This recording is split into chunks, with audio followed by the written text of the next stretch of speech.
friends. Welcome to episode 326 of School Librarians United. I am your host, Amy Herman. This podcast is dedicated to the issues and challenges school librarians face every day. As a school librarian in my 18th year, I knew I wanted a podcast which addressed the nuts and bolts of running a successful library program. I don't claim to have the answers, but I hope that this is a platform to share resources and exchange ideas. Now is a perfect time to mention that all the ideas and opinions expressed in this podcast by myself, my interview guests, and listeners who reach out to the podcast are our own and do not reflect those of our school districts. When incorporating research, I always make sure to cite my sources. So whether you are a novice or a veteran school librarian, this podcast has something for you. I welcome you and all listeners to reach out with your feedback and episode suggestions. You can reach me on Blue Sky at SLU Podcast or on X, formerly known as Twitter. My handle is at LMS_United. On Facebook, Instagram, and Threads, you can find me at School Librarians United and the email address schoollibrariansunited@gmail.com. If you include your mailing address, I'll be sure to send you a podcast sticker. Summer vacation is well underway, and many of us are taking a well-earned break from school and our school routines. That being said, the podcast will continue to broadcast episodes throughout the summer, and that is made possible entirely through the generosity of school librarians who take time out of their busy summer schedules to record an episode. I know quite a few of you tuning in right now who have given a presentation at a district meeting or a state-level conference this past year. Why not recycle your presentation and extend that learning opportunity to a national and even an international audience? Actually, today's episode is a perfect example. I encourage you to take a look at the FAQs in the show notes of every podcast episode. Email me at schoollibrariansunited@gmail.com and share your presentation with me. I'm happy to answer any questions you have and, with your permission, create a draft outline to share with you before we schedule 90 minutes when it best fits your schedule to record. It's that simple. Get a head start on next year's evaluation and your evidence of leadership in your profession and record a podcast episode. Friends, it is now my pleasure to introduce our sponsor to the podcast, Junior Library Guild. What if I told you that there's a collection development service that can save you time and increase title circulation rates? Junior Library Guild does that and more. With their team of experienced media library specialists and publishing industry professionals, every title they recommend is vetted for my readers and organized into categories based on the reading level and interest. Ultimately, Junior Library Guild helps my students foster a love of reading.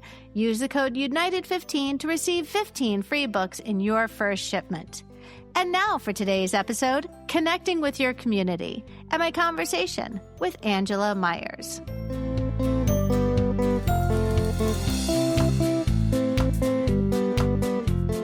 All right, friends, I'm so excited. Angela Myers, welcome back to the podcast. Oh, I'm so happy to be here. So congratulations. This is your hat trick, your third episode. And not many people can say that, but this is very exciting. So you have been here before. First of all, episode 169, Passive Programming, which we recorded in March of 2022. So that's when you and I first met. Mm-hmm. That was huge. That episode was absolutely huge because passive programming is something that can be incorporated into many different grade levels across many different subject areas and really excite a lot of kids when it comes to coming into the library. That was, it was cool because the one you just recorded with Katie Moose, connected with her, and I'm going to do better about reach. We connected, but kind of got busy with the end of the year stuff. So I'm excited to reconnect and share some ideas. So she was saying we could FaceTime. So I'm really excited about that because she's not very far from us because she's just in North Carolina. So friends, episode 308 is the Passive Programming 2.0, which really harkens back to Angela's initial episode. And Katie Moose was absolutely credited you with inspiring her to do a great deal more in her space when it comes to passive programming. And so she really drilled down hard and really looked to see what kinds of things she could do in her space.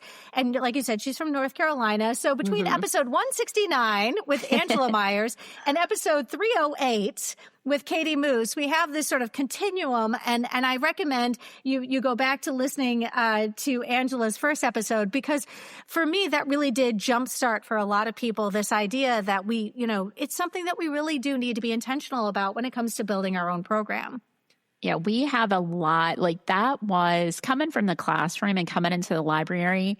I just had so much traffic. And to be honest, I was like, what do I do when I'm teaching? And the kids, now our system is in place. Like, it was kind of a little bit, I don't want to say rough, but just kind of knowing how to handle that. But now they know all of the different choices that they have, and it just makes our flow go very smoothly. And it also creates a lot of traffic in the library, which I absolutely love. Like, our library is very busy, which is not for everybody, but that's just my cup of tea. Like, I love activity. And so the passive programming definitely helps me to get kids into the library and love to come.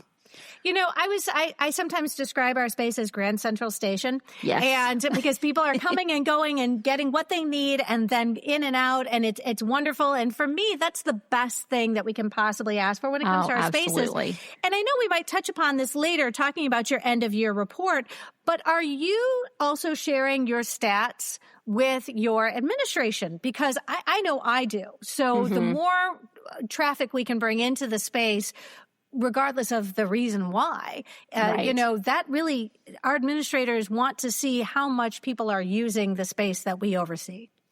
I did not do it this year, to be honest, because I just didn't take that extra step to use. We have Hall Pass. I think we talked about that one other time. So the prior year, we had like 4,500 passes created. Like, it was crazy.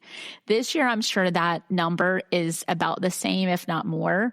We do have kids that don't always create them like they should. So there's traffic and that's not always accounted for. But that is something that administration can see on their end too, like how many passes were created. But when you start looking at that data, you're like, wow, that's a lot of passes. So, and again, very thankful that they want to come for whatever reason, whether it be books or chess or Legos or the guinea pigs or anything. I'm just happy that they're here. You mentioned Hall Pass. Can I just ask you, is there any downside to digitizing the Hall Pass system that you use in your school? Because it has been an effort, because we are still using paper passes. And there are so many downsides to using paper passes. I could go, my soapbox, I'm going to spare you all that because I hear it all the time in my building. But is there any downside to using a digital Hall Pass system? I think the biggest downside might be, well, one thing is when you have substitutes and they don't know how it works. So if you can't access it on the substitute end, the kids can't create the passes, which therefore causes frustration. They might not get to go, or the paper pass gets into play, like again, like an email or something. It does help tremendously with keeping kids apart, because they'll put, like, if two kids can't be in the same space, like bathrooms or, just out in the hallway at the same time, that you're able to put blocks. So if one kid says, hey, I need to go to the bathroom, and another kid says, as they've texted each other, I'm sure, meet me in the hallway or the bathroom. Yeah, so that helps a lot. I thought for sure it would be like a pain because we'd never done it before. We've had it in place for 3 years. I'm sure it's ridiculously expensive. But another downside for me personally is I'm never at my seat. So, but I do have a library assistant, thankfully. So she helps monitor the Hall Pass, because they do have to be accepted before they can come. Supposedly, sometimes they come anyway because they're, Ms. Murs, we made this 15 minutes ago and you didn't. And I'm so sorry because I just wasn't at the desk. So I think those would be the only downsides. Just sometimes, like, you have to be at your desk or at a computer to accept them. And then just the fact that sometimes it's not always used the same throughout the building, which is with everything. And when you have substitutes, so. Well, and I'm just thinking, from a security perspective, because we have a large campus, we still have a lot of problems with students who are, like you said, conspiring. They are conspiring to meet in certain spaces. And this really would cut down a great deal and reduce that kind of a stress on the individuals who are responsible for supervising as large a campus as we have. But I digress. All right, friends. So I'd love to also mention you came in March of 2023 to record episode 214, Greatest Hits Middle School. Can I just say right now, over the summer, I'm seeing, especially on Facebook, a lot of people who are applying for jobs that are outside of their area of expertise. Help, I'm an elementary librarian, but I want to apply for this job that's middle school. Guess what I'm sharing with them? I have a middle school playlist. So friends, if you go to the playlists, which are linked in every episode, if you're interested in switching up grade levels, like I did 4 years ago, I had 14 years of elementary, 0 in the high school library. Wow. So, but I did have a lot of episodes on interviewing experts in that grade level. And I'll tell you what, confidence is key. If you can convey that confidence, it truly does not matter, because at its core for those administrators, all they see is that you are a librarian and you are certified to teach in that grade level. So you know what? As long as you're confident. So yes, thank you very much for adding to the playlist for the middle school people who are definitely hoping to get that expertise any way they can. So let's take a minute to give everybody some context. Would you describe where in the country you work? Tell us about your library, the grades you teach, and your schedule. Okay, so I am in Botetourt County, Virginia, which is right outside of Roanoke, Virginia. So we're in the beautiful Blue Ridge Mountains. I say we're in the most beautiful part of Virginia. People think Virginia, they think Arlington. We're close to D.C. Our school system is very different. So we're blessed with a lot of natural beauty and access to things in the city, which is nice. My school is Reed Mountain Middle School. We have roughly about 680 students K through 8. I am on a fixed schedule, and I say that I make the schedule for our teachers. So I see all my 6th and 7th grade classes one time a month. I see 8th grade classes every week because it's the big standards of learning, our standardized tests. We have those for 8th grade. They take both reading and writing that year, so I see them more frequently. And any days I'm open, that's not many, unfortunately. I just try to fill those in with requests. I've always battled with the fixed, but we have, I think, maybe 13 English teachers. There's a lot of teachers that you're trying to get through, and they're used to, like, this is how we do it. So I think if I changed it at this point, I would have a revolt and people saying, what are you doing? So the only downside to my schedule, I feel, is I do struggle I would say not on occasion, very frequently with getting other classes in that want to come. And that's just, there are not as many days in the month. I just don't have enough days. I wish that I could fix that. I've tried to. I used to let my 6th and 7th grade, 6th and 7th grade, they could come like more than once. And that was not good at all because I wasn't able to even, I had no available time for any other subject areas. So that's the only downside. And I have created this, so I can change it at any point. But like I said, I think I'll have a little bit of a revolt, maybe an initial revolt if I do change it. But I do try my very hardest if I do have like a science or social studies or agri-science or somebody comes saying, I love to collaborate with this, with you. My teachers are very good about maneuvering and saying, hey, can I put you're originally on Tuesday, can I move you to this day? So they're great about that. So that's, I guess, a good and like something I've thought a lot about, but I'm still continuing to go the course. But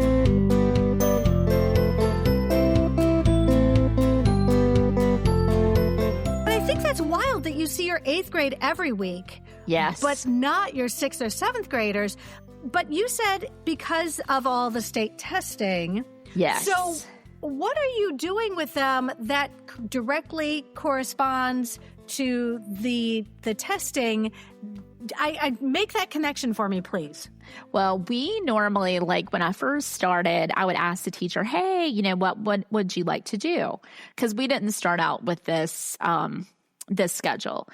And maybe about 2 years in, because I just finished my 7th year in the library. So my 28th year, I just finished. So I was 21 in the classroom and then 7 in the library so far.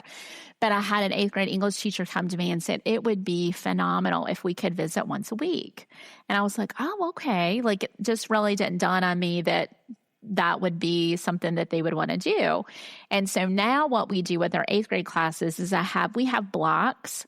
So one teacher teaches skinnies, which means she has half a block. And she was the one that suggested it. So basically, we just hit all of the things like reading, writing, research. And we sometimes, with those classes, I usually do more projects that kind of linger from maybe over the course of 3 weeks.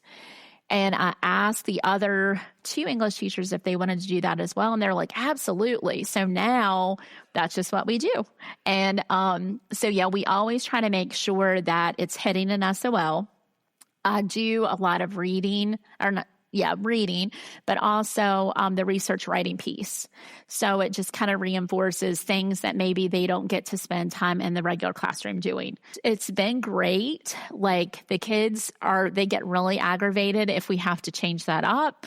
They're like, what do you mean we're not in there today? We're always in the library on Wednesday or always in the library on Thursday. So I love with the 8th grade because as you probably are aware, anytime you're motivating an 8th grader to get excited about anything, you're like, yes, victory. I'm kind of surprised you don't have an all-out rebellion by your 6th and 7th grade teachers. Yeah. To me, I could see this being as like an equity issue. If I was in 6th or 7th grade going, hold the phone. We are also important. And I'm not sure why we didn't have that we didn't get in on the ground floor with this 7 years ago. And, but good on you for making sure that your teachers have absolutely seen a way to make this is now past practice. Like taking this away you'd have an all-out rebellion by your 8th grade team.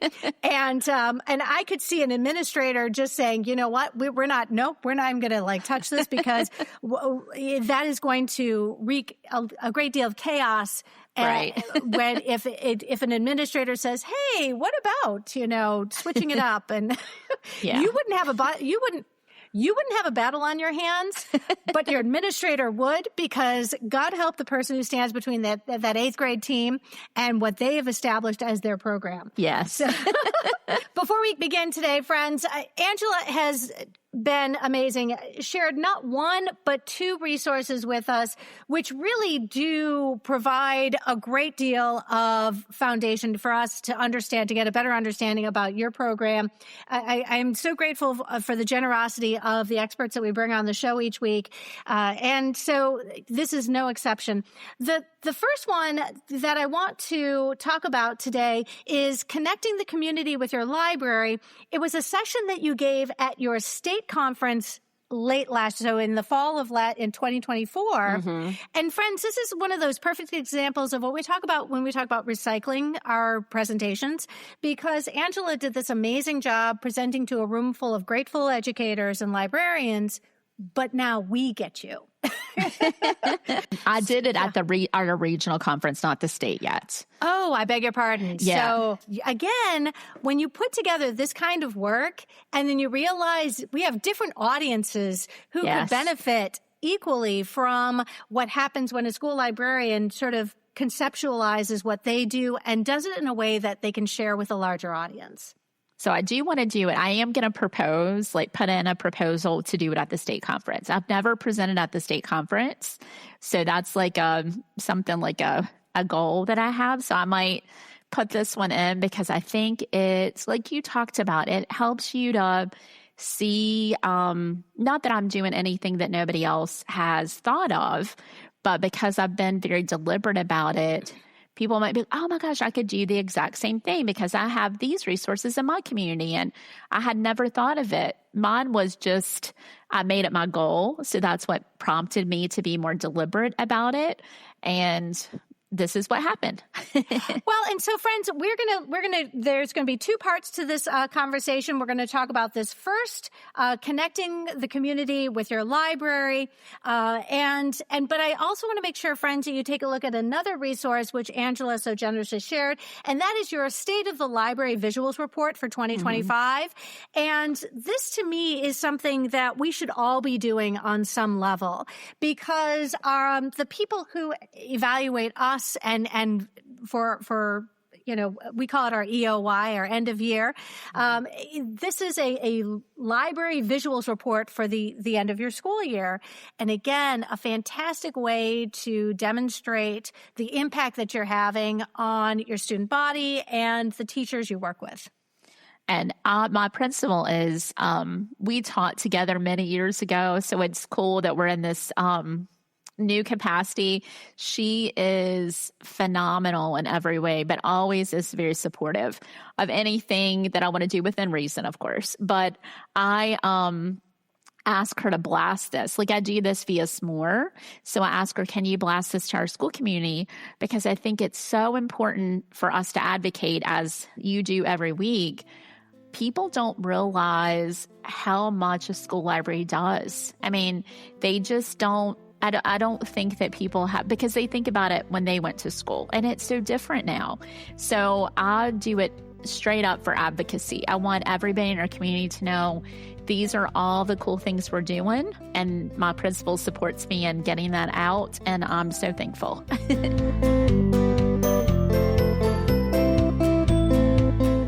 So today's conversation focuses greatly on the library programs which connect with your neighboring community. So let's begin by talking about the Amazing Shake. This came up in a recent conversation, an episode I did with Rebecca Lowe, and she talked about the Amazing Shake as well. The difference is this is your 6th year doing this. Yes. And I wanted you to specifically talk about this day because you brought in 60 business professionals from your larger community. Mm-hmm. I was able to go to the Ron Clark Academy years ago as a classroom teacher. And one of my big takeaways for that is how well spoken the kids were when they initially met us. I was, wow, just so impressed. And then we learned about the shake, and I was like, that's something that we could easily do in our school. So when I took it back, we did it with just my 6th grade classes for the first 2 years. And then when I went to the library, I was like, how am I going to do this? Because we just did it with my classes the first year, the whole 6th grade the second year. But we thought really 8th grade, it would be a great time because at that point they've kind of, they're the seniors of middle school and getting ready to go to high school. These are invaluable skills as they're getting ready to apply to work or just navigate high school with some confidence. So we decided, to do it. It's kind of a process, but I introduce it through the library, like the concept. And we do several initial practice sessions with all the 8th grade. So again, having them weekly is a benefit. We usually start it, and we've done it many different times of the year, but now February is I think our sweet spot, I hope. Weather can always be an issue, but we've been fortunate. Most of the time we haven't had to cancel. So they come in and we pretty much talk about what the expectation is and we practice. We'll say, just topics like, what's your favorite movie? Do you have any pets? Just very simplistic kind of surface, practicing the 5 skills that they're going to be kind of assessed on the day of. And this is a team of people, so this is not just me. It started with me, but it's definitely grown bigger, and I'm very appreciative for all of the help. My assistant principal, Dr. Hawks, helps me immensely with just getting the info out. So we send it out, and it's gotten to be one of those things that people look forward to it and they love it, our business community, because we have people from all walks of life. We try to be very intentional about all ages, all ethnicities, all types of occupations, so the kids can see I could be, we'll have athletic trainers, all the way from presidents of banks and it's just the diversity is phenomenal. So they're invited in and it lasts pretty much the whole day. We take the top, and this is where it gets hard because we do these initial rounds in the library, and then the principals help us to get it down to our participants for the day, which will be anywhere from 80 to 100 kids. What is probably my favorite thing, though, is that the kids, we go and I announce it in the cafeteria with the whole 8th grade lunch. And they're always like sitting on their seats, am I going to get to participate? The funny thing is they want to do it. Like initially they're complaining, right? Because they're in 8th grade. Most of them are like, here we go. But they also know this is something we do. So you've got kind of a mix of, I don't want to do this. No way, Jose, to, I can't wait. When is this going to happen? So we make the announcement and there's like this, it's like you're announcing lottery winners. They're like, yeah, it's so fun. That is my favorite thing. But on the flip side of that, we have people that are disappointed.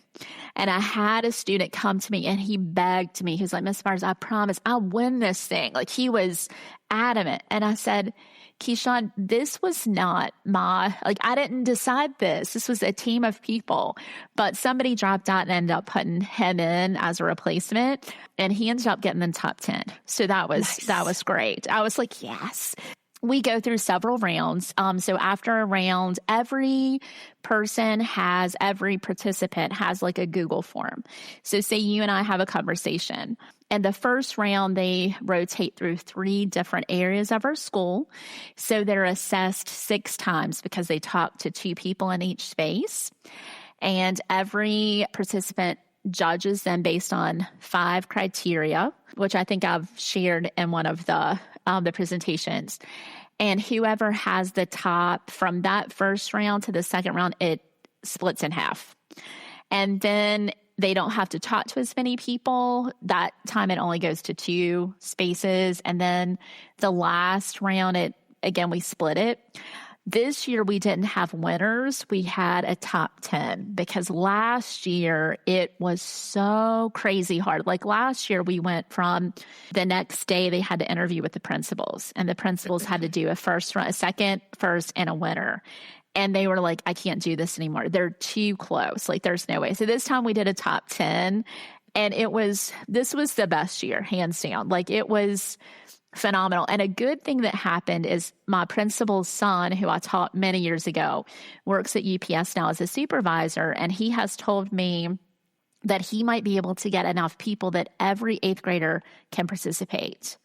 And that is going to be like, logistically, it's going to be hard, like space wise, but that is going to make my heart so happy because we do have kids that are so bummed out they don't get to do it. But having the platform that I have now, it enables me to, again, utilize the library to just make a platform for soft skills. And I love it. Well, and I love this idea. I did have a question, though, because while it reminded me of like career day, it absolutely is not a career day. No. Because you're bringing in community members to work with our students and give them something of a more neutral audience. Mm-hmm. It's not a teacher, not an administrator, not the school librarian. It's not a parent. Mm-hmm. It's a community member. So you're giving them sort of a neutral territory here. What is the conversation like that you have with your community members you are bringing these groups in? Now, obviously, you've been doing this for years. This isn't new for them. But if the listeners were doing this, reaching out to their community and saying, I'm doing something called the Great Shake. It's not a career day. Mm-hmm. What does that conversation look like when you say, I'd like you to come in and work with our students, but it's because you are not representing your profession, you are representing the adultness of being that person that our students are learning how to communicate with. All of our community members feel very honored that they've been asked. They do have like name tags that say like where they're from, but basically they're kind of informed initially when they're invited. And then we do kind of a short presentation at the beginning to say, hey, we're so thankful that you're here. Your job is to help them to get stronger with soft skills. And as we all know, they don't have, they're not as confident or fluent in that due to technology. So we are so grateful that you are here to help them practice those skills and give them some feedback. So I think because they're all well-versed in their occupations, as varied as they are, on just the importance of soft skills and how, many of them will say after the fact, we're so thankful that you're doing this, because when we interview people for jobs, so many people don't even have eye contact, or they're not able to carry on a conversation. They don't introduce themselves properly. Just the basic things, I think, that kind of fall by the wayside a little bit because of their dependence on technology, unfortunately. So everybody that comes, they're rock stars in helping our kids kind of get better at those skills, but they also view it as it's going to be helpful to them in the long run too, because these people might be working for them one day. And so we tell our kids, like, you are planting seeds right now that you have no idea. These might grow into oak trees one day, because this might be somebody you met in 8th grade. They might actually give you a job one day and be like, hey, I met you in 8th grade. That's very cool. So yeah, it's kind of full circle. And just the fact that, like I told you, my principal's son, that he was sitting in these seats, he was like, why didn't we do this when I was in 6th grade?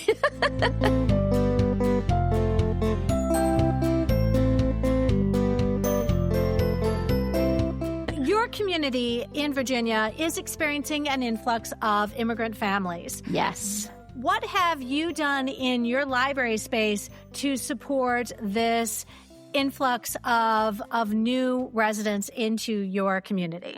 I love diversity, and I love the fact that we have something called It's All In. I don't know if you have anything like this in your school. It's like 30 minutes every day that our school kind of designates to reading. Well, I get the privilege of working with our ELL students, and we now have 37 representing 6 different languages, which I know many schools across the United States are much more diverse. But for us, that's incredible, because my class at that time had a lot of diversity within it. I was like, man, this would be cool to kind of take this and branch off and do something. So we actually reached out to Catholic Charities, which is an organization in Roanoke that helps immigrants kind of get acclimated to our area. Roanoke has a very large immigrant population, which I learned more about the more closely I worked with Catholic Charities. So what we did is we, as a class, and I did this with 7th grade in the library, we researched ways to help immigrants feel more welcome. So we basically created immigrant welcome baskets. And the baskets had things like, we did collections each day, kind of over a week's time. And one might have been school supplies, and the next one cleaning supplies, just things that we thought might be helpful to them. And obviously we asked Catholic Charities too, like, what do they need? And we also made them something in the makerspace so that they would have like a piece of art, maybe not always the prettiest, but heartfelt, kind of welcoming them to our country. And we also made a brochure that kind of talked about top places to eat and transportation and just different things that would help them kind of get more acclimated more smoothly to the region. And we actually took a field trip there to deliver our baskets and to deliver the brochures, and they were all together. And the kids got to listen to firsthand accounts of people that were receiving the baskets and their stories. And I think that's just invaluable. I love that our country is like a melting pot of so many different just ethnicities. It's a remarkable place. And I think sometimes that's not always celebrated. I love that. So I love that our kids were able to hear accounts, how that, it's not as easy as, what you sometimes think. It's not as easy as just saying, hey, I want to move here and you get to come. So we actually had, I think, 2 to 3 the first time we went. and possibly the same. She tried to get several so the kids would hear that firsthand account. But we did it as a field trip after school.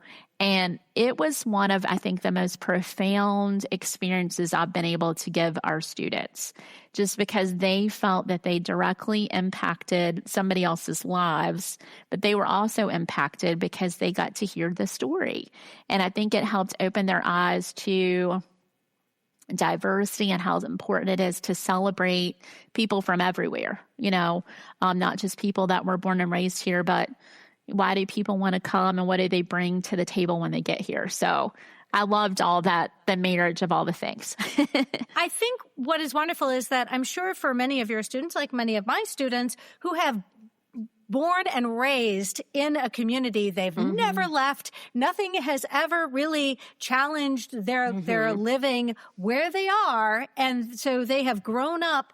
They were born in a hospital that's just 2 miles that way. Right. They've lived in this neighborhood their whole lives. They're, and they don't have an understanding of what it's like to pick up and completely move someplace else, and how jarring that can be to somebody who is really just trying to live a life and have their kids go to school. And so I think that it's important because it removes the students from the immediacy of their own lives and forces them to think about others. It is so easy for them to become so self-absorbed. Yeah, I guess. for sure.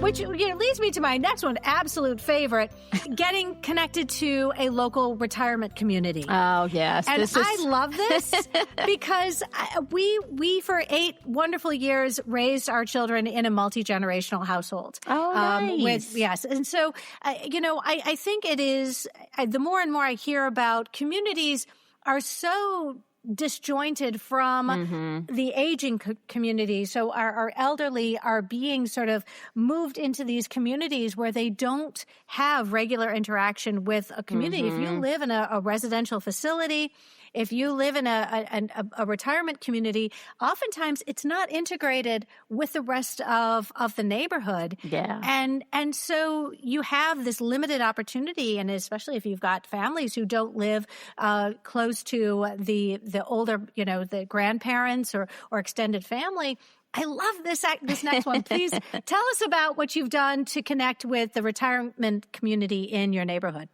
So this was like a God wink because when I was back in my 6th grade classroom, I just thought I read something somewhere like how the importance of, and it kind of made, man, this would be a great partnership. So I reached out to the Glebe, and that's what's called the Glebe Club because that's the name of the retirement community, the Glebe Retirement Community. So they call it the Legacy Club. We call it the Glebe Club. Legacy sounds so much better, but we call them the Glebers. That's what I was called. So anyway, I reached out to a woman named Susie Mason, and she was like, oh my gosh, I was just thinking I'd love to partner up and do something like this. And so that's the start. So we started it originally with like just a handful of residents that would come to our school. I've always done it with 6th grade. That's started because that was my classroom, but I feel now that I've done 6, 7, 8, 6th grade is like a sweet spot. So basically how it works is they do have to apply for it. And this year we had a COVID break, unfortunately, which made me very sad. But originally we started it here and then we changed it for the next probably 5, 6 years. We would go to the Glebe and the kids loved that because they're like field trip, but also, just engage with them in their space. And it was easier on the residents because they didn't have to travel. It's only 15 minutes, so it's not a far distance. But they were doing some construction on the Glebe. It's a very nice retirement community. So the people we work with are in independent living. So they don't have as many mobility or health issues because it is a big undertaking for them on their part. But I've got some people that have done it with me the whole time, which is amazing. Like they love it so much. Like one of my favorites, her name is Marlene Short, and she is such a big advocate of it. She sings the praises like she's like trying to recruit people, and it's just amazing. But then they came to our school this past year, and it actually was I was worried because I thought, oh, we're not going to have many from there come in and many for us, but it was the perfect scenario. So how it works is they fill out an application on the 6th grade end because it's one of my heart projects and I value it. I mean, it's one of my favorite things I get the opportunity to do. I'm very selective on who participates. So I do a application, but I also do teacher feedback just to make sure that the people that are wanting to do it are doing it for the right reasons. Because sometimes kids are like, oh, we get out of class. And like, that's not the motivation. Like, absolutely not. But we do have and I've included all this, I think, in the presentation. So if anybody ever wants to do something like this, I would love to talk your leg off about it because it is beyond rewarding. But we have a topic. They have a guide sheet that the residents and the kids have. So they know the questions that are going to be asked. So we always do very simplistic kind of questions that our kids won't struggle with. Nobody's going to struggle with talking about the topic. So it might be vacations or first days of school or things like that. And it's just the end result of it because they meet once a month for the whole year. And we always do it on the 3rd Friday. Normally that varies, but that's what we did this past year. And we do it during their exploratory block so they don't miss their core classes. And they're very, all the teachers, everybody is very supportive of. They know this is just kind of something that we do. But by the end of this, we had our final picture and the kids were crying, literal tears, because they were so sad that it was over. And one lady, she actually used to work as a principal and in the school board office, and she now is part of the Glebe, so it's so full circle. And they were like, hey, can you come to my birthday party? And she was like, I never dreamt in all my life I would be. So it is just, it's the coolest thing to watch. Because the Glebe retirement community has people from all over the United States. And a lot of them because of the beauty of the Blue Ridge Mountains. And it's just, I think, a very well-run facility. But we've had the coolest story is we had one person named Joe Johnson. He was one of my favorites. He has passed away, unfortunately. So he was an American World War II. I want to say he was in the Air Force maybe. And we had, I've forgotten her name. Shoot. And I loved her so much. She was a German resident. So she met her husband. He was a pastor and they moved to America, but she was in Berlin, Germany at the same time that Joe was dropping supplies during the Berlin airlift. And they lived right down the hall from each other. What is happening? It's so crazy. One of my favorite people in the whole world, and he's unfortunately passed away. His name was Calvin Knotts, World War II. Remarkable story, lost one of his legs in Italy. But just the stories, that they can tell. We have a Lieutenant Colonel, Mike Jackson, and you can tell just by talking to him, he's, he commands authority. You're like, oh goodness. He had a group of 3 boys. It is just the best thing in the world. To see the intergenerational connection because they are telling stories. They'll bring their yearbooks in. They'll bring samples of games they used to play. And our kids are, of course, showing them things that they didn't even know existed, with all the technology. And it's just the coolest thing to watch. My job is to facilitate, get all the pieces in place. And when they get here, we, this year, we set up at different tables and I just get to sit back and watch. And it's so awesome. Just the interaction is fantastic.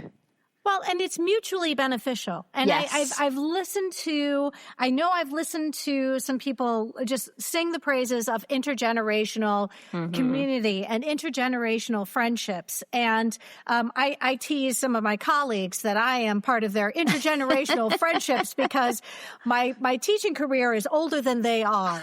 Yes, same. Yes. And actually, oh, wait a minute, my marriage is older than you. Yeah. I am the retirement community when it comes to dealing with our new hires because they're like, oh, that's so cute. It's like talking to my grandma. And I was like, yes, the benefits here go both ways. Oh, for sure. Yes. You've got you talk about how important it is for our students to learn how to speak to others. This is right in that same vein of talking to adults, conveying themselves clearly. But it is mutually beneficial because your students themselves are learning and appreciating a life they will never lead, they will never have.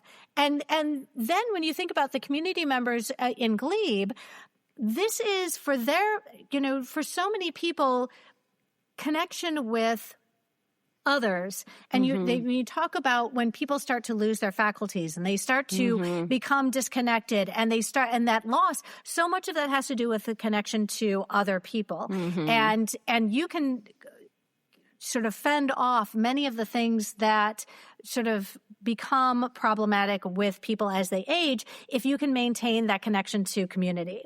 And so much of that is it requires conversation skills. It requires them to, it gives people purpose.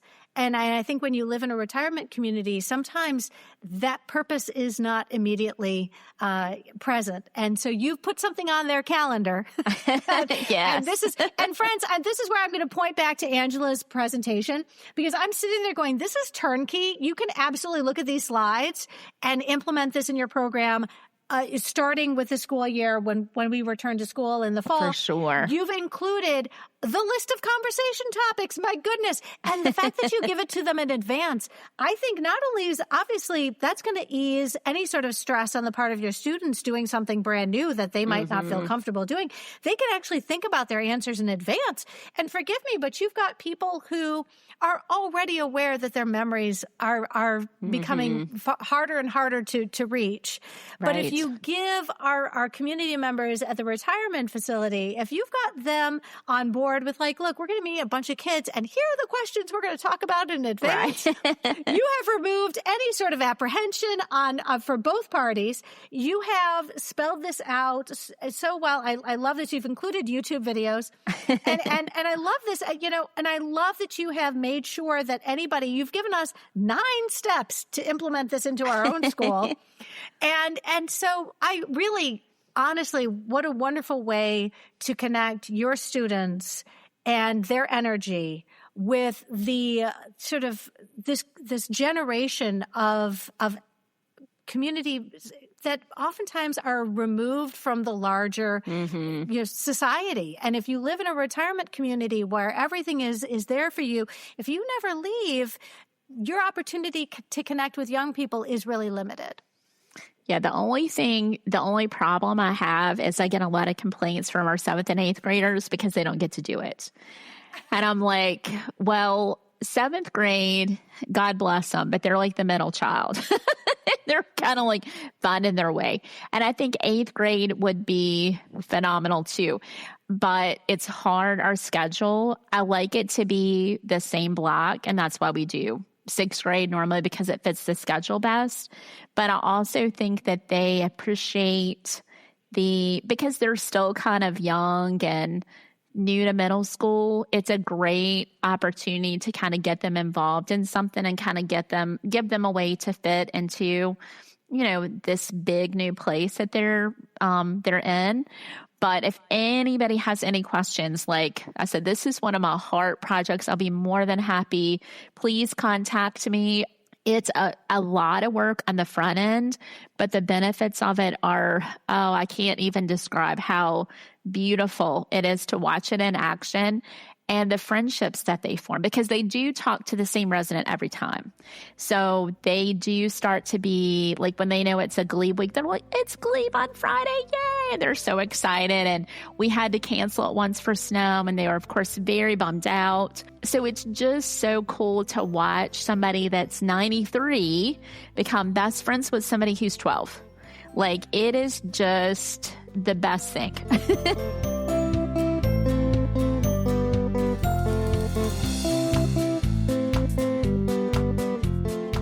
What what I'm hearing also is, you've been doing this for years now. So you've been able to count on the relationship that you formed with this organization, with this entity. And so that removes some of the unknown right there. So that first year is obviously going to be a growth year. And then from that point on, and this is true whether you're talking about Glebe or the Amazing Shake. But, when you build those community connections, all of a sudden, the next year, it's just that much less because it's not new. You can call upon people who have, always done this. And all of a sudden you're recruiting. That effort is, it almost sort of people sign up, and I've heard this time and time again, when librarians run programs, we run them well. And we want to make sure that we build on this success year after year after year. So in theory, you're doing less because the success has sort of culminated. Right. I wanted to also bring to attention another thing that you made sure you included in connecting with the community is about homelessness. I know about talking about the unhoused. And again, opening our students' eyes to a situation which is very much a reality for people. And if they never had this opportunity to consider what their lives would be like, I think that this is eye-opening. It's about building empathy. But can you briefly tell us the things that you do to raise your students' awareness about the unhoused in your community? So we usually do this lesson in February because of Valentine's Day. So we kind of tackle it with love and empathy and caring, so kind of package that. But this is something I do with my 6th and 7th grade. They get it both years, and it's strengthening our empathy lens, I think, is what I ended up calling it. But basically, we talk about the difference between sympathy and empathy. And people don't want you to feel sorry for them. They want you to feel like that you get it.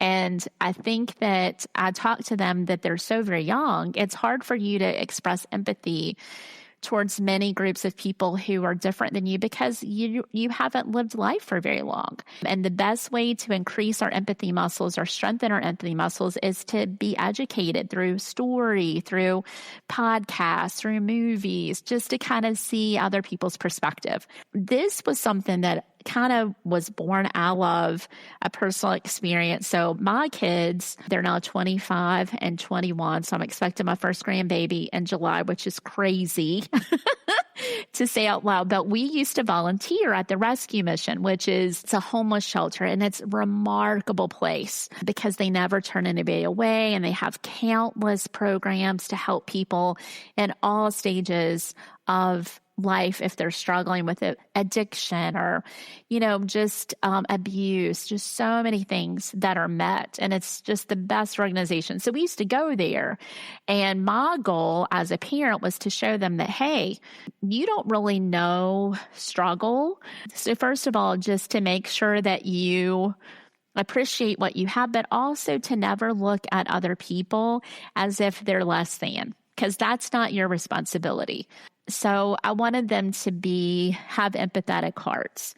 So we would go and we would serve food. We usually did it like on a Saturday or a Sunday. And I think the biggest eye-opening thing for me was how many families were going through the line. Like I think oftentimes when you think of this, your notion is people that are addicted to drugs. That's kind of comes, I think, first and foremost. So I asked the kids, like, what do you think of when we see this topic? And I'll show them pictures. And I can include this to like the presentation if anybody would want to utilize it or change it in any way. But we read articles and we'll do like some like nonfiction reading and so forth. So it starts out with kind of more of a foundational piece, and then we springboard and do the community piece. But a lot of kids will say, oh, these people stand on the side of the roads and they have the little signs and they'll say, any money, I need money, or I need. And I ask them, like, what do your parents say? And a lot of our kids will say, well, we're not giving that to them. They're just going to use it for drugs. And I'll say, well, something that I think is not an uncommon response. But then we talk about the rescue mission, and we talk about all the things the rescue mission does. And I tell them ways that they can get involved, even though they're little, because a lot of them think, oh, we're so young, what could we do? And so that's kind of what this is all about, to show them, number one, don't judge a book by its cover. You don't know the story. So I share a story of a man who, this changed my whole perspective. And I was like sweeping, and he was sitting at a table, and he said, I think you're probably wondering why I'm here.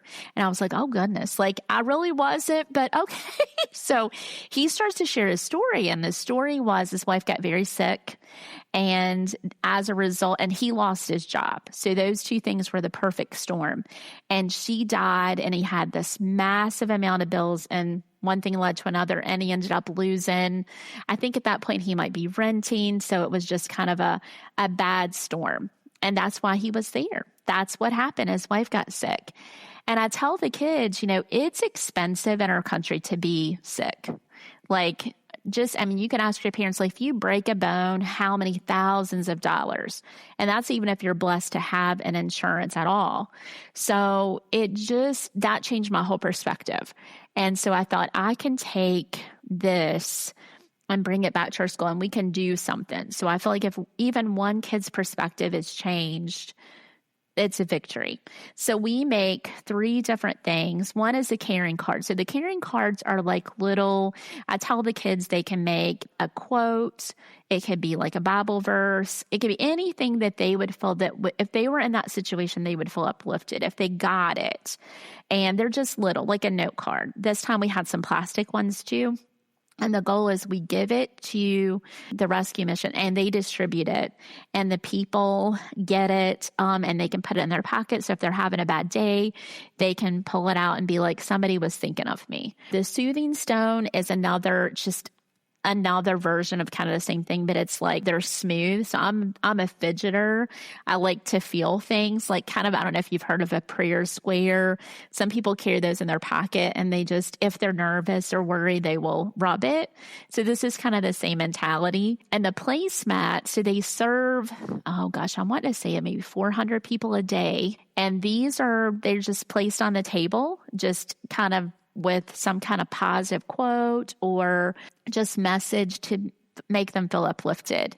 And I think the biggest takeaway for this is the kids realize that they're making a difference, that what this could change somebody's life, as cheesy as that sounds, but they just don't know the impact, what this little thing that they made might change somebody's whole day and the course, because they realize that somebody is cheering for them. But I do have to tell them, don't be like negative Nancy. Like, don't say, oh man, sorry, you're down on your luck. Like, that's not our job here. Our job is to be very positive and uplifting, and just to tell them that somebody out there, regardless if you know us or not, we're cheering for you. And we're hoping that you get back on your feet. And maybe this little quote of, it could just be as simple as smile, or you are loved, or just something just very simple. We always say simple is better. And the kids take great pride in it. I feel like they look forward to it. Oh yeah, I remember this from last year. So it's just something that we do every February. And it's kind of, I hope it's strengthening our empathy muscles with our middle schoolers. Absolutely.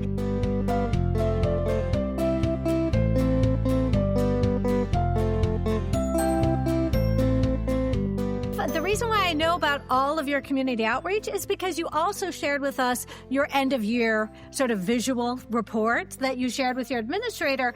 And, this really does hammer home the idea of the importance of documenting what we do with pictures. Yes. Because, you can tell me what you're doing, but when you show me what you're doing, I love it, because not only do I get a sneak peek into what your library space is like, because for me, it is such a treat. But it really does show how your students are engaging with the guests that you brought in. So, friends, I want to make sure that you take a look at this other resource, which Angela so generously shared with us in our show notes.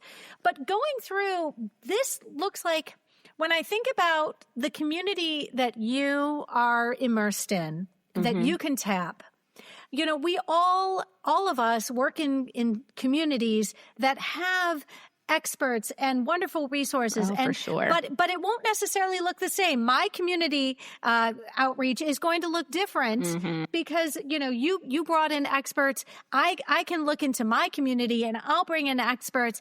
And so I love that when you are tapping those kinds of professionals to bring in to your space, obviously you are no longer required to find things like permission slips or field trip forms. So, bringing your community into your library space is really probably one of the easiest ways for you to give your students that experience. So let's go ahead, just sort of touch upon, first of all, you've mentioned agri-science. I've never worked in a school that offers agri-science as a class. Yeah. Would you, just for those of us who perhaps are similar like myself, we don't have agri-science in our schools.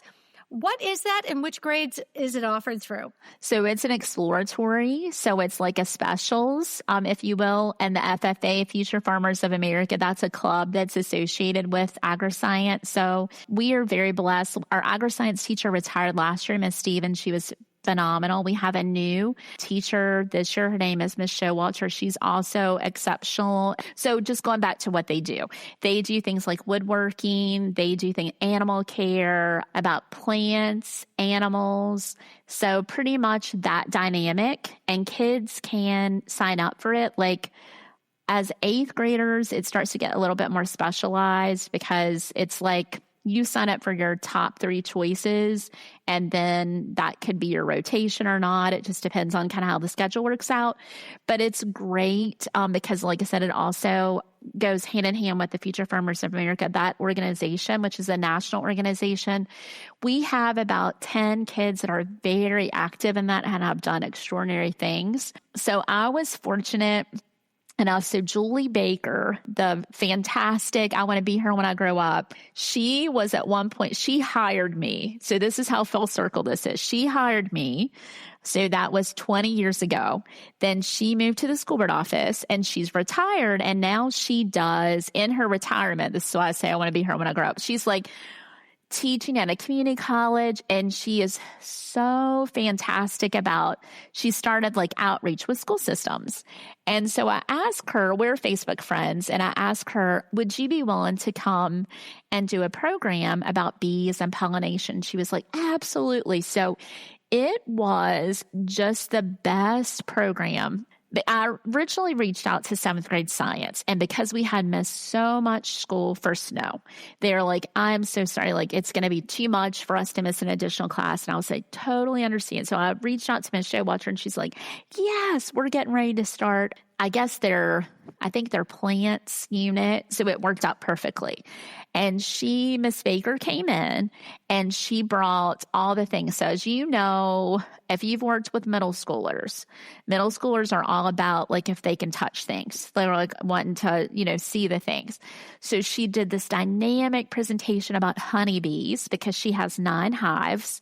And we were able to try on bee suits. And she actually brought like a sleeve that she could show like how the bees were interacting. And we were able to look at the different types of bees. And we learned, like tasted local honey. And so our next step in this, we are going to try, and I say knock on wood, I've had a goal in mind for 3 years now, is we're going to make a pollinator garden right outside our library.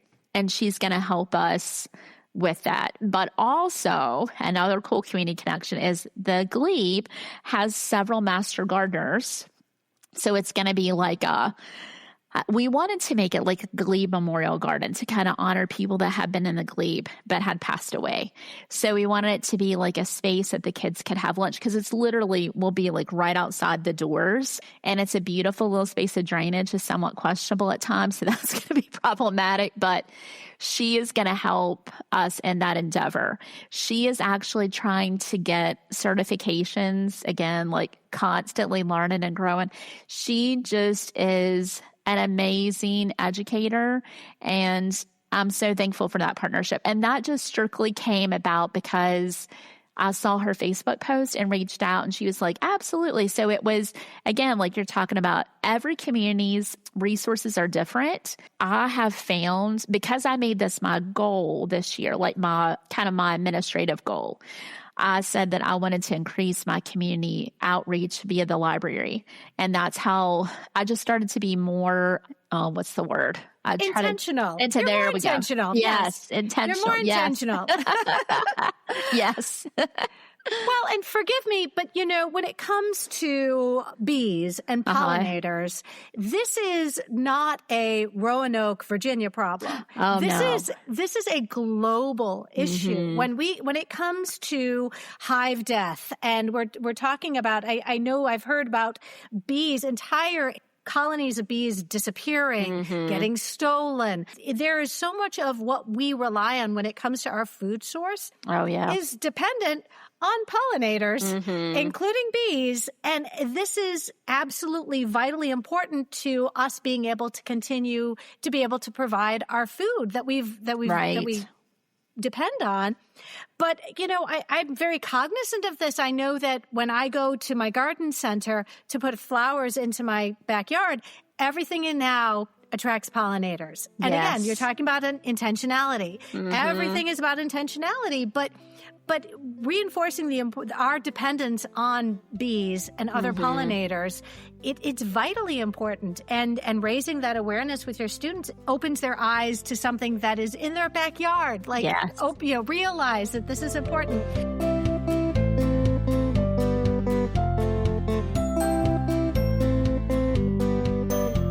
Let's touch upon a couple more opportunities. You did do a Zoom conversation with a Holocaust survivor. And when you recognize that the clock is ticking on how many of them are still with us. Well, that was just a God wink too. So we have World War II and the Holocaust is a big 7th grade SOL. So something came across my radar and I was like, oh my goodness, wouldn't that be amazing if we were able to, have somebody come and speak? Well, to have access person to person to a Holocaust survivor is something that is very hard to do. But I wanted to take the first step. So I contacted the United States Holocaust Museum. They are remarkable. I say that with 4 and 5 exclamation points. If you have not plugged into them as a resource, I would most definitely advocate. If you're in the library, which I know most people are listening they are so easy to work with and have this massive amount of resources that are free. And so I just emailed the lady and I was like, hey, we would really, and she's in charge of kind of outreach, and said, I would love for our kids to be able to have the opportunity to Zoom with a Holocaust survivor. And I immediately thought, that's not happening anytime soon. There's a big wait list for this, I'm sure. Well, she emailed me back with it's maybe days. And she was like, hey, we've got 2 dates. And I was like, what? I was so excited, couldn't keep just out of my skin. And so immediately I was like, yes, yes, yes. Well, the problem it wasn't a problem. These were a couple obstacles. I wanted every kid in this school to see it. I thought that's how important this is. But what I ended up being able to do is she said that each Zoom link has so many different connections you can do. So I was able to coordinate with the whole 7th grade coming into the forum, and we watched it together. And she said, there were I think 3 schools on it at the same time. And she said, and I'm so happy. And as she went through the schools and Raymount Middle School, I was like, oh my God. She was the best, just her information. And of course it was facilitated with Claire, who is our touch point at the U.S. Holocaust Museum. Our person, I cannot state how much we all learned. She was able to show pictures and was so articulate. And I think it just made it real, because our kids do not, and it's starting to be, it's going to go by the wayside because they're getting so old. And it's heartbreaking because these stories will no longer be able to be one-on-one or via Zoom. It's going to have to be recordings. So I'm going to try to do this every year. It was so impactful.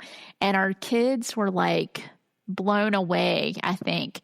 And that's hard to do for the 7th grader. It just made it real, because you can read about it all day long, but until they're actually, like she talks about going through the park and how that threw rocks at her and just that. And they're like, just to have that firsthand account and her to talk about all the things. And the cool thing about the Holocaust Museum is if you go there and visit, which I've never had the opportunity to do, which is crazy because I'm 3.5 hours from DC. Like, I don't know why I've never done that, but she did say that if you visit, a lot of the times there will be a Holocaust survivor like working the desk. You know, they're very active. And I don't know if you have any knowledge or if you've been to the Holocaust Museum, but the preface is you're kind of at one point given a person's name and you don't know if they survived till the end. So this just helped us to connect a resource that's not far from us, but also just to have a firsthand account of a person who lived it. It's one of my favorite things I've ever done. And I'm hook, line, and sinker, like every year this will be. So if you have any, like your middle school or high school, I would say definitely reach out to them because they are such an amazing resource. Fantastic. Fantastic. We're going to make sure to put a link in the show notes. Yes. To follow up on that. Angela, we could go through all of this and all of a sudden we'd be looking at a 3-hour episode. I think it is so vitally important that we as school librarians recognize that we have an opportunity to do something that encapsulates a grade level. Yes. I think that while, it is a massive obligation, but it's an opportunity. Mm-hmm. We are so fortunate as the school librarian to do something which could resonate across grade levels, across an entire school. And when we make it a priority, then our students are the ones who benefit. Our teachers are the ones who benefit. Our parent community is grateful for us. Angela, I am so happy you've barely been home from a trip that you chaperoned with young people. Would you let listeners know, because you are so generous, what is the best way if we wanted to add you to our social media? What is the best way if we wanted to connect with you and follow up on some questions? All right. So the best way I still do Twitter. So I'm at Library RMMS, and these will obviously be all attached in the show notes too. Facebook, it's the same. But it's RMMS Library. I do have a library webpage, which I'm sharing as well. And I can include my email too. I love to connect and learn. And one thing I do know, as the older I get, I turned 50 this year, so this is the big one for me. I think that the older you get, the more you realize you really don't know much of anything. So I am very much in favor of collaboration. Like, I love to learn. This is my 7th year in the library, but 28th year in education. And I feel like that the library, like you said, gives you such an amazing platform. I'm so thankful for the opportunity. I get to work with every single kid in our school. And that's just a phenomenal opportunity. It's just an amazing way to make an impact that I think is far greater than just being in a classroom. Not downsizing that connection at all, because I did that for a long time too. But yeah, I'm thankful, but I love to collaborate. So if there's anything in this presentation that you want to know anything else about, please don't hesitate to reach out. And I'm sure I can learn just as much from you or more so. So that would be great. Angela Myers, thank you so much. I'm so glad that you're going to have some time before you return to work in August. Is that right? Yes. Okay. And I wish you the very best. And thank you so much. This is your 3rd episode, and we're very grateful every time you share your expertise. Oh, I'm so happy to be here, and thank you for all you do, because you're amazing. And I've learned so much, but I think it's made me be better at my craft as a result of your podcast. So I appreciate your time very much. Well, like I said, friends, Angela, this is a perfect example. She put together work for her principal. She put together work for her regional presentation that you gave. And now we get to learn from it too. So I'm so grateful. Have a fantastic summer. Thank you so much, Angela. Thank you.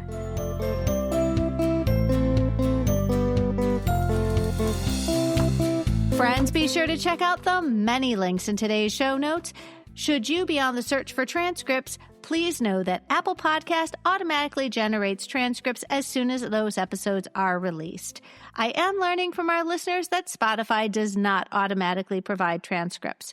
If you found this episode helpful, please share it out with your team, your PLN, and on social media. Be sure to follow on your favorite podcatcher so you'll never miss an episode.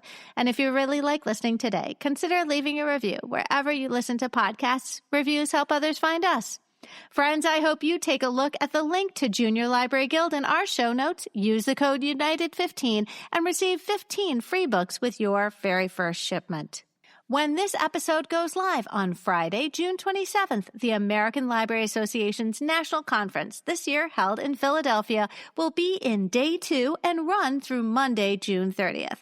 I am very excited to be attending. I will be collecting voice recordings of school librarians I meet throughout the conference, and those will be compiled into the very first episode of July. This afternoon, I'm joining the Pennsylvania School Librarians Association and the supporters of the Philadelphia Alliance to Restore School Librarians in a read-in on the steps of the School District of Philadelphia's administration building. I'm going to be bringing a book, and we're going to be reading for about an hour, and we want to make sure that the district and the community know the importance of having school libraries and certified school librarians in all their public schools. The School District of Philadelphia has only 5, mostly part-time librarians for 218 schools with over 218,000 students. This event will publicize that schools need to have access to an effective school library with a trained staff for all their students.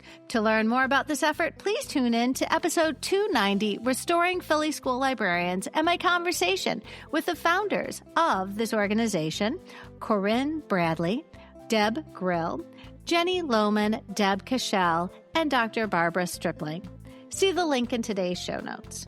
The topic of our next episode will be ALA Annual 2025 and my conversation with the school librarians I met at the conference this week. I hope you will tune in.